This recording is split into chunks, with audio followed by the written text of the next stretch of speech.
Dostlar, bugungi sotuvda obyektimiz qurilish tugallanmagan noturar zdaniya bo'ladi.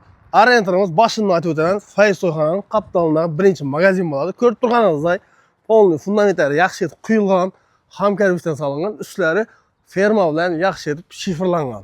Izolyatsiya ishlari ham ishlangan, issiq sovuq uchun. Ishini tanishtirib o'taman bo'lsam, ichi ham dim katta. Enini 5 metr bo'ladi. Uzunasına 13 metr bo'ladi. Xam karvishdan solingan, ustlaridan bilan yaxshi etib bostirilgan. Lokatsiyasi yaxshi yerda, liboy biznes qilaman desanglar, zo'r tochka. Narxi ham bunday qimmat emas, pasti yerning narxida desam bo'ladi.